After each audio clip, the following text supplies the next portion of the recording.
बेटा एक क्वेश्चन था कि इन्फ्लेशन ऑफ बलून क्या बॉयल्स लॉ की, बेचारी मदद आई नहीं, कैसे सोच लेना। इन्फ्लेशन ऑफ बलून क्या बॉयल्स लॉ की वायलेशन है? लेकिन नहीं है। क्यों नहीं है? क्योंकि बॉयल्स लॉ होता है कांस्टेंट मास के लिए, लेकिन जब आप बलून में हवा भर रहे हो तो आप उसका मास लगातार क्या करते जा रहे हो? इंक्रीज करते। वायलेशन मतलब होता है कि you violate the rules and not come on time in the class. Against नहीं हुआ ना बच्चे। अगेंस्ट तो तब होता अगर मास कांस्टेंट रहता और फिर वो ये चीज शो करता। अब जब मास कांस्टेंट है ही नहीं तो आप कंपेयर कैसे कर सकते हैं? समझ आ गई? अच्छा, रिद्धि मान लो CBSE में, आप ICSE में, पैरवी हरियाणा बोर्ड में, ठीक है, तीनों की 90% मार्क्स है। क्या तीनों की नॉलेज या तीनों की मेहनत सेम होगी बच्चे? हाँ, अगर तीनों ही हरियाणा बोर्ड में और तीनों के मार्क्स आए फिर आप तीनों को क्या कर सकते हो? कंपेयर कर सकते हो। So it is not a violation. ये दो अलग अलग चीजें हैं जिनको मिक्सअप नहीं करना, ठीक है? चलो अगला टॉपिक हम जो कर रहे हैं बच्चे, उस टॉपिक का नाम है मास, और दूसरा आपके पास, हाँ जी बच्चे, चंदन कितना मास है तेरे? पता नहीं यार, हद हो गई बेटा। तुम्हें अपनी हाइट, अपना मास, अपना ब्लड ग्रुप सबको पता होना चाहिए। कोई पूछे कितना मास है, तुम बोलो पता नहीं, अंदाजे से बोलो बेटा। शाबाश। कन्वर कितना मास है बच्चा? 65 kg।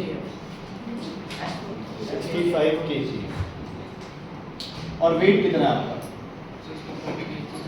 65 kg। क्या बोले जा रहे हैं ना, ये कुछ भी है? सही है। उल्टा हो गया। 56। ये कह रहा है ये kg है और ये kg है। अब कोरस वाले सारे गाएंगे पीछे ना, हाँ ये सही है, ये सही है, वो सही था, वो सही था, ये क्या है? गलत है ना। क्योंकि इस चीज को सपोर्ट सिर्फ दो समझदार लोग कर रहे हैं, एक है अनमोल और एक हूँ मैं। मास का ऐसा यूनिट क्या होता है? कुछ भी मतलब बोलना स्टार्ट कर देते हो तुम लोग, पीछे वाली चीज सारी जीरो कर देते हो 1 सेकंड में। मास का ऐसा यूनिट क्या होता है? केजी। ये तो 100% केजी है, ये जो मर्जी हो दफा करो उसको। जो चीज तुम्हें बिल्कुल सही से पता है उसको जीरो कर लेते हो यार 1 सेकंड में। समझ आ गई? तो मास क्या है कन्वर का? 65 kg, और वेट जो कन्वर का है वो मुझे पता नहीं है। चलो KGF में तुमने स्कूल में कुछ पढ़ा होगा, कोई एक्टिविटी की होगी, पर मुझे नहीं पता। मास क्या है? Amount of matter contained in a body. Mass हमेशा बेनीथ जी क्या होगा? कंपेयर होगा। आप एक ऐसा बैलेंस उठाओगे जिसमें एक तरफ क्या रख दोगे? वजन रख दोगे, वो बैलेंस इधर जाएगा। दूसरी तरफ आप कन्वर को रख दोगे, वो बैलेंस ऐसे होगा। फिर इधर से मास या तो निकालोगे या क्या करोगे? ऐड करोगे, और दोनों तरफ से क्या कर दोगे? बैलेंस। इसका मतलब जितनी क्वांटिटी यहां पड़ी है उतनी ही क्वांटिटी किसकी है? कन्वर। किसकी है? कन्वर। ठीक है, मैं आयरन के वो वट्टे होते हैं, वेट्स होते हैं, वो रख सकता हूँ। मैं एक बोरी अनाज रख सकता हूँ, मैं मिट्टी रख सकता हूँ, केले रख सकता हूँ, सोना रख सकता हूँ, कुछ मर्जी रखूँ मैं, दोनों तरफ क्या करूंगा मैं? बैलेंस। समझ आ गई? ऐसे क्या निकाला जाता है किसी का भी मास। ठीक है, एक पॉइंट ऑफ रोटेशन के अराउंड दोनों के मास रखो, जहां वो बैलेंस हो जाए, तो जितना ये मास है उतना ही ये मास। समझ आ गई? और वो आता है केजी। वेट क्या है? Force by which earth attracts the body. मतलब वेट आपका क्या है बच्चे? फोर्स ऑफ, क्या होता है बच्चे? Force of gravity. समझ आ गई? Force of gravity. फोर्स का यूनिट क्या होता है चिराग? वेरी गुड, केजी वाला तो चक्कर ही खत्म हो गया। फोर्स का यूनिट क्या होता है? न्यूटन। फोर्स का फॉर्मूला क्या होता है? M into A। यहां ए क्या बन जाता है बच्चे? जी। पता है ना तुम्हें? फोर्स ऑफ ग्रेविटी कहां लग रही है? नीचे। तो नीचे या ऊपर जा रहे हो तो ए क्या बन जाता है? जी बन जाता है। तो वर्क इज m इंटू जी। कितना मास था कन्वर्ट का बोलो? 65। 60 कर ले यार,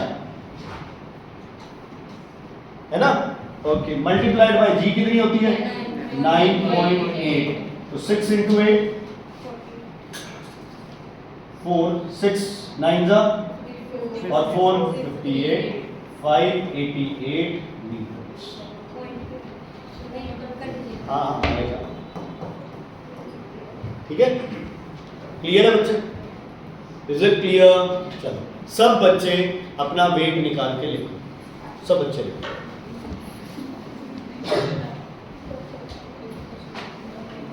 ईशान, शुभम, हार्दिक नेग्लिजिबल लिखो। नहीं की हो गया सर से 60 है तेरा? आसपास 59 ले, तू कैलकुलेशन सही कर ली। 392 वेरी गुड। एशवी नेग्लिजिबल 480। सबको मिल गया ना अपना मास? मास पता हुआ 35 40 50 की थी, कितना भी हो सकता है।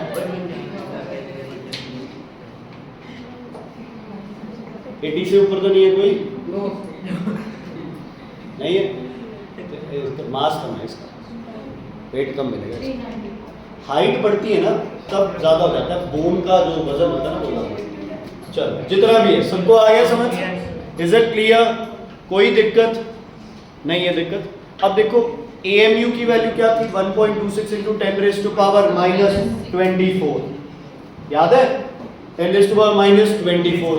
लाइट ईयर था 9.46 into 10 raise to power minus 10 raise to power 15 कुछ करके, है ना? ऐसे हर एक चीज की एक वैल्यू थी। तो बच्चे आप हर एक मास को किससे मल्टीप्लाई करे जा रहे हो? जी से। जी की वैल्यू कितनी है? 9.8। अच्छा तुम्हें पता है मून पे जी की वैल्यू कितनी होती है? 1.6। तो मून पे तुम्हारा मास निकाल दो जल्दी से। मून पे तुम्हारा मास निकाल दो जल्दी से। मास क्या रहेगा? सेम। ऐसे लग गए सब निकाल ले। मून पे मास क्या रहेगा? सेम। वेट निकालो मून पे 64। ठीक है, वेट मून पे क्या हो गया? 64 न्यूटन। फिर आज समझ आया कि नहीं आया? जी की वैल्यू मून पे है 1.6। मास कितना है तेरा? 60। 60 इंटू 1.6 96। मतलब 94.94।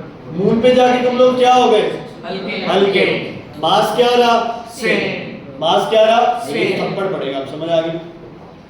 मास क्या रहा? सेम। लेकिन वेट क्या हो गया तुम्हारा? कम या ज्यादा? जी की वैल्यू सबसे ज्यादा कहां होती है? पोल्स पे। किया ना? जी की वैल्यू सबसे ज्यादा कहां होती है? पोल्स पे। जी की वैल्यू सबसे ज्यादा कहां होती है? पोल्स पे। तो धरती पे तुम्हारा वजन सबसे ज्यादा कहां मिलेगा? पोल्स पे। ठीक है, सबसे कम कहां होती है? इक्वेटर पे। इक्वेटर पे तुम्हारा वजन क्या मिलेगा? सबसे कम।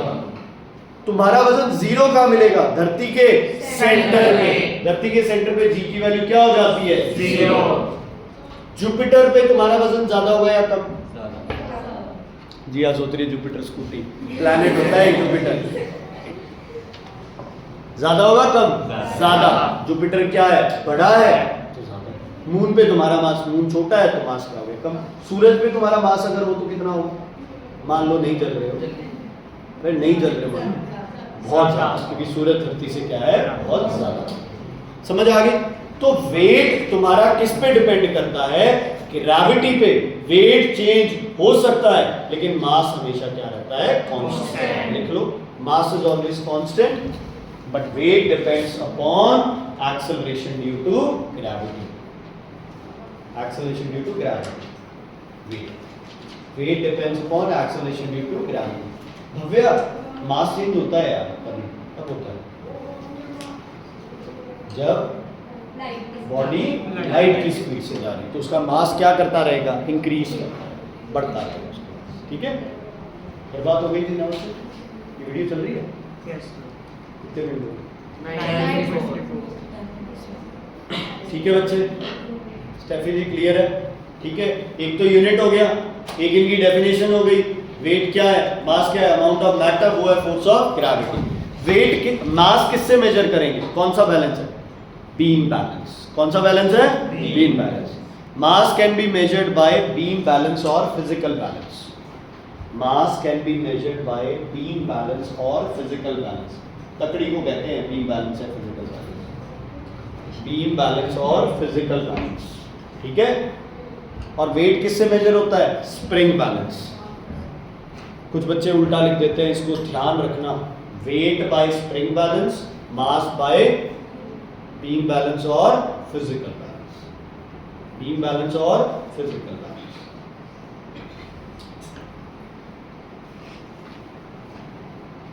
ठीक है बच्चे, mass by beam balance, weight by physical balance, spring balance. ठीक है बच्चे, क्लियर है। मास कांस्टेंट रहेगा, मास चेंज नहीं होगा, वेट जीरो भी हो सकता है ना, कहाँ पे, सेंटर, या फिर सीधा बोलो था जी क्या है, जीरो। तो लिख दो, मास कैन नॉट बी, सीजल mass can not be zero, but weight is zero where g is zero. Please take your holiday homework very very seriously. हर सब्जेक्ट के 10-10 नंबर है, वो हॉलीडे होमवर्क, फालतू में अपने नंबर लूज मत कराना, कंप्लीट कर लो, बहुत टाइम है तुम्हारे पास। और सबको मिलता है, कोई बेचारे बनने की जरूरत नहीं है घर जाके, इतना काम दे दिया, हमें दिया है, कभी नहीं मिलता, सबको मिल रहा है, 20 साल से मिल रहा है।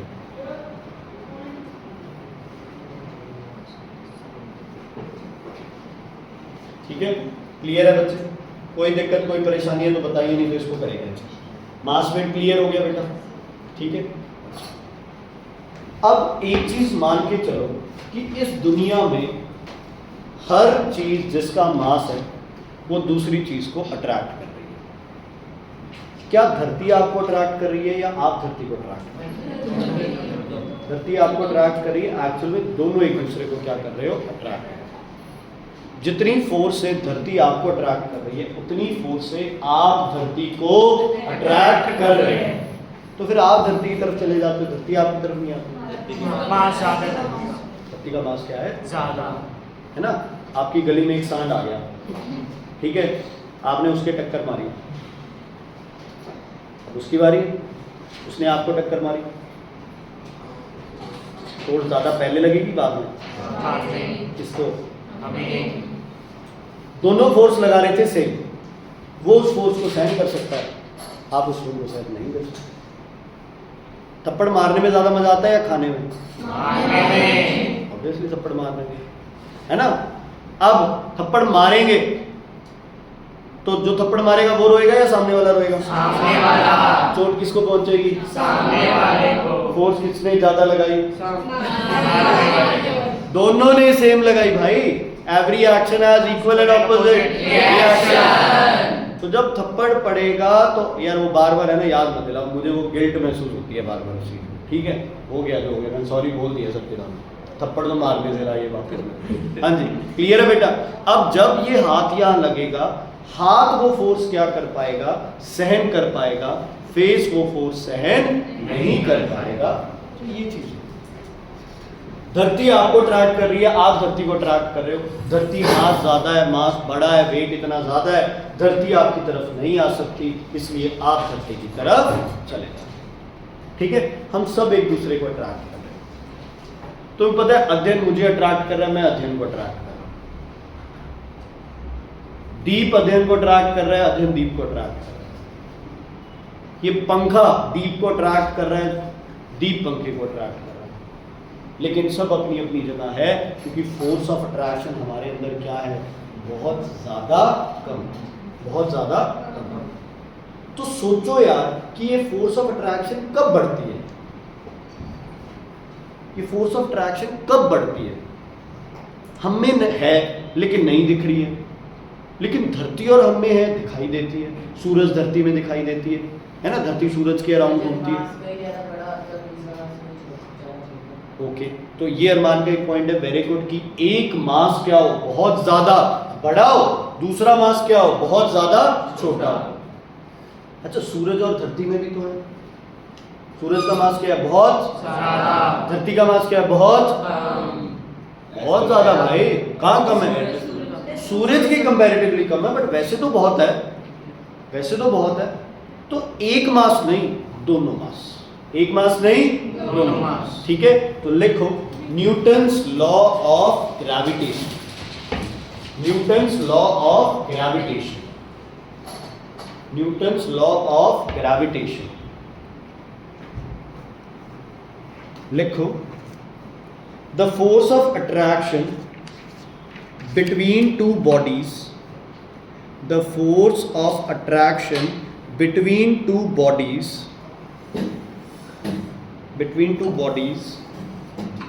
is number one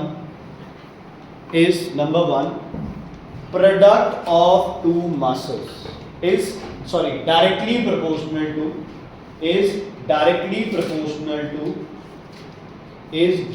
proportional to product of two masses. वाह, उसी में मैथ, उसी में साइंस, इतनी जल्दी। हाँ जी, is directly proportional to product of two masses. Second लिखो इनवर्सली प्रोपोर्शनल टू, क्या था एक तो यार रट्टा मारने में ये दिक्कत है सबसे बड़ी। यार ग्रेविटेशनल फोर्स कौन सी है, कॉन्टैक्ट है या नॉन कॉन्टैक्ट है? कॉन्टैक्ट है, नॉन कॉन्टैक्ट है, नॉन कॉन्टैक्ट है भाई। दोनों आपस में कहाँ टच हो रहे हैं, सूरज धरती कहाँ भिड़ रही है एक दूसरे में, ग्रेविटेशन कहाँ हो रही है? देखो धरती के साथ कोई कॉन्टैक्ट है नहीं है ना। मैं इसको छोड़ दूं सीधा धरती के पास जाएगा, नहीं जाएगा बेटा। 2000 का है, ऐसे गिराऊंगी कैसे मैं? कुछ भी कर लो, पेन देना, पेंसिल देना, ये लो, छोड़ूंगा तो धरती की तरफ जाएगा ना। ये तो कौन सी फोर्स होगी, नॉन कॉन्टैक्ट फोर्स। क्या था नॉन कॉन्टैक्ट फोर्स का? तुम देख लो कहीं लिखा होगा नॉन कॉन्टैक्ट फोर्सेस का, कुछ लिखा होगा तुमने, दिमाग लगा नहीं है। Distance inversely proportional to square of distance between two masses, inversely